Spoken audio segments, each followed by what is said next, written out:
Back of the line, now, don't make me tell you again." The officer's hand was already moving before the words were finished. A flat-palmed shove to the shoulder, hard enough to send the man stumbling backward 2 full steps off the edge of the platform queue, hard enough that the woman behind him had to sidestep fast to avoid being knocked into.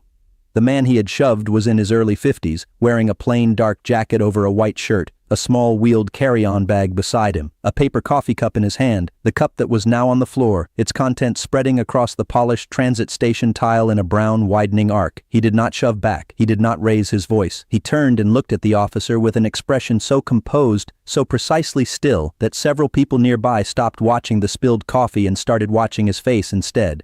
"I was in the line," he said, quiet, factual. "I don't see a line," the officer said. "I see someone who needs to step back and wait his turn like everybody else." The man looked at the coffee spreading across the floor.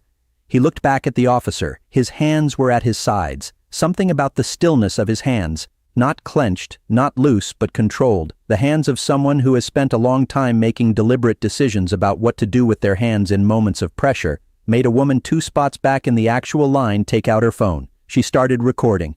He had no idea. The officer had no idea. And neither of them had any idea that the carry-on bag rolling quietly behind the man on the floor, a bag so unremarkable you would not glance at it twice, contained among other things a credential wallet. And in that credential wallet, behind a laminated ID card with a specific seal and a specific classification, was the name of a man who held a position that had not been earned casually, and who did not make a habit of explaining that position to people who had decided before he opened his mouth what kind of man they were looking at. He had traveled through this transit hub dozens of times. He knew exactly how long the lines were at 7:15 in the morning, and exactly which queue moved fastest, and exactly how much time he had before his connection. He had not been cutting the line. He had been standing correctly in the priority boarding section, which was marked by a small blue diamond on the floor tile that the officer evidently had either not noticed or had chosen not to credit. Have you ever stood somewhere you had every right to stand and been made to feel like a trespasser in your own life? Let me take you back. 6 weeks earlier. His name was Marcus Ellison. He was 53 years old. He had grown up in Baltimore, specifically in a neighborhood in West Baltimore, where the particular arithmetic of a childhood involves calculating, from an early age, which routes are safe at which times and what the right tone of voice is for which situations. His mother had been a nurse. His father had been a city planner, a quiet man who drew maps for a living, and who had an almost mystical faith in the idea that space, properly designed, could affect the character of human life, that the placement of a park, the width of a sidewalk, the location of a bus stop relative to a school could be the difference between a neighborhood that held its people and one that lost them. Marcus had inherited his mother's precision and his father's belief that structure mattered. He had been, from an early age, the kind of student who did not just learn systems but understood them, who could see from the inside how institutions worked and where their seams were and what held them together when pressure was applied. He had gone to state college on a ROTC scholarship and had discovered, in the particular crucible of early military training, that he had a talent not just for physical endurance but for the specific kind of leadership that operates clearly under conditions that are designed to make clarity impossible. He had served for 27 years.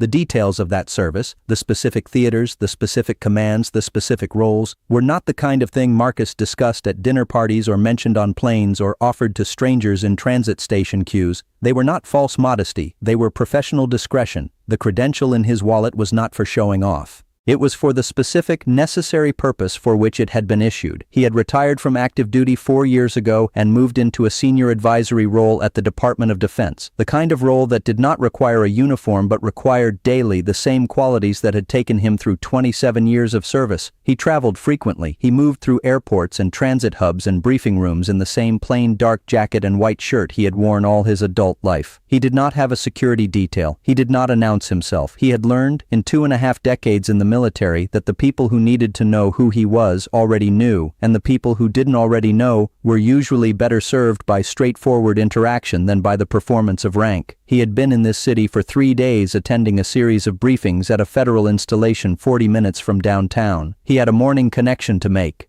He had arrived at the transit hub at 7:05 with precisely the right amount of time, and he had stood in the priority boarding section, correctly, where his ticket placed him, and he had been standing there for approximately 4 minutes when the officer had approached him. The officer's name was Bryce Calloway. He had been with the Transit Authority Police for 6 years. He was 29 years old. His supervisors would later describe his record as mixed, which in the particular language of administrative review means there had been complaints before. Not actions, complaints. 3 and 4 years, all involving the same pattern, all resulting in the same outcome. A conversation with a supervisor, a note in a file, a return to duty. Bryce Calloway was the specific product of a system that had learned to process complaints without resolving them. When he shoved Marcus Ellison off the platform at 7:17 on a Wednesday morning, he was operating inside the boundaries of a pattern that had never been interrupted. He had looked at Marcus, the plain jacket, the quiet stance, the unremarkable carry-on bag, and had performed a calculation that was fast and automatic and catastrophically wrong. He had done it in front of a woman with a phone, and he had done it. And this is the part that matters, the part that he did not know and could not have known. Exactly 8 days after Marcus Ellison had submitted a written recommendation to the Transit Authority Board as part of a federal transportation equity review that the Department of Defense, in its capacity as a major transit hub user due to federal installations in the region, had been invited to participate in. The recommendation had been specific. It had identified with documented evidence that stop and redirect incidents in this specific transit hub showed a statistically significant correlation with the race of the person being redirected. The data had been compiled by a junior analyst on Marcus's team. Marcus had reviewed it, confirmed the methodology, and signed the recommendation. It called for immediate retraining of Transit Authority Police, an independent review of complaint resolution practices, and the installation of additional recording equipment in the priority boarding sections, which Marcus had noted specifically in the document, were the locations where the highest concentration of incidents had been recorded. The recommendation was sitting in the Transit Authority Board's inbox when Bryce Calloway put his hand on Marcus Ellison's shoulder. The woman who had been recording lowered her phone after Marcus reached into his carry-on bag, unzipped an interior pocket, and produced a credential wallet. He did not open it dramatically. He did not make a speech. He simply set it on the ticketing counter beside him, flipped it open, and slid it 2 inches across the surface toward Officer Calloway. The laminated card inside carried a seal she could not read from where she was standing, but she could see the officer's face. Bryce Calloway's face did not drain of color in stages. It went all at once, the specific white of a man who has just understood something about the distance between where he assumed he was standing and where he was actually standing. His mouth opened. Nothing came out. His knees did not literally give out, but the woman recording would later tell her sister that they looked like they wanted to, like his body had received information that the rest of him hadn't processed yet. The supervisor arrived 40 seconds later, then a second supervisor, then a transit authority official who had been called from a back office and who arrived slightly out of breath, looking between Marcus and the credential wallet with the expression of a man trying very quickly to understand everything that was happening and everything that had already happened. Marcus Ellison picked up his credential wallet. He looked at Officer Calloway with the same precise stillness he had maintained since the shove. He said calmly to the supervisor, "I need to catch a connection. We can do this by phone. I'll be in contact." He handed his card to the supervisor, a personal card, plain white, name and number, no titles, picked up his carry-on bag, and walked to the platform. He made his connection with 4 minutes to spare. The video was posted that evening. The woman who had recorded it had hesitated for most of the day. She had watched it several times, and she had looked up whether Marcus was identifiable from what was visible on screen, and she had eventually decided that what she had watched had not been a private moment but a public one, conducted by a public officer in a public space, and that the record of it belonged to the public. She posted it without a caption. The video was 47 seconds long. It was viewed 800,000 times in the first 18 hours. By the second morning, it had crossed 6 million. Several people with backgrounds in federal service identified the credential wallet in the video, not its full contents, but enough of the seal to understand the classification. The comments filled with a mixture of outrage and a particular kind of exhausted familiarity, the recognition, expressed in hundreds of different ways by hundreds of different people, that what made this incident notable was not that it was unusual, but that this time the person shoved happened to carry a wallet that made the cost of the calculation visible. That was the part Marcus Ellison said himself, in the brief prepared statement his office released 3 days after the video surfaced. He did not seek media attention. He did not give interviews. The statement was 4 sentences. The last sentence read, "The credential in my wallet is not the reason this incident was wrong. It is simply the reason it became visible."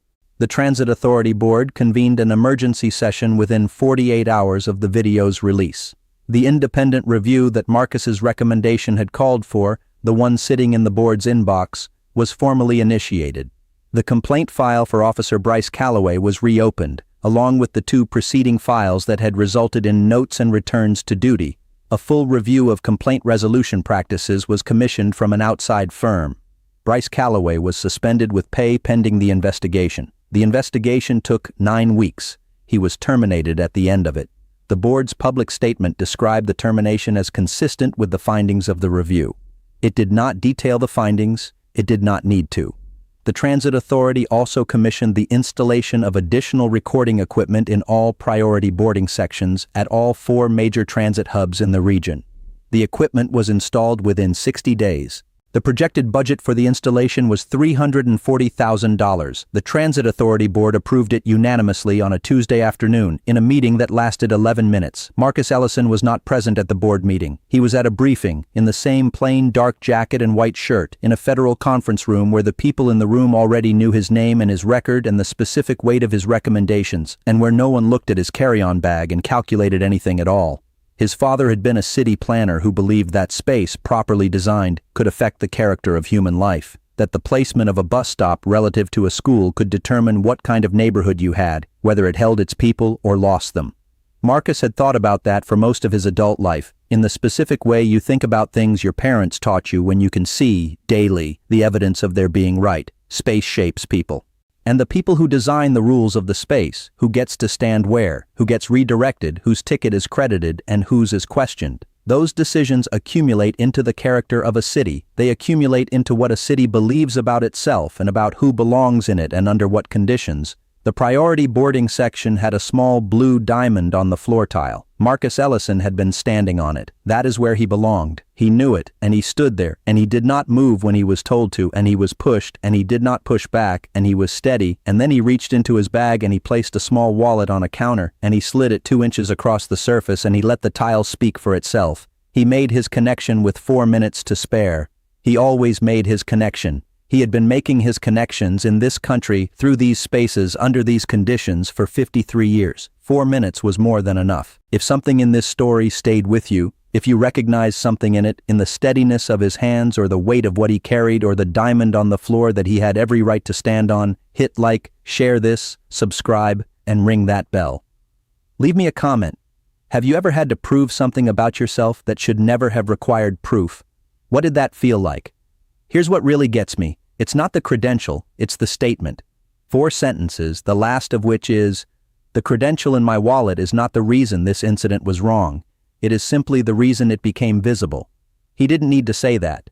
He could have said nothing. He could have let the video do its work and stayed silent and let people draw their own conclusions about his rank and his record and the particular nature of his vindication. He said it because it was true, and because the thing that was true was not about him. It was about the woman who didn't have the wallet, the man in the plain jacket with no credential who stands on the same blue diamond tile and is shoved backward 2 steps and has nothing to produce that changes the officer's face. That man existed before that morning and exists every morning after it. Marcus Ellison knew it. He said it in 4 sentences in a press release. That is the whole story. What do you carry that nobody sees? What do you wish people would credit you for before you had to show them? Tell me in the comments.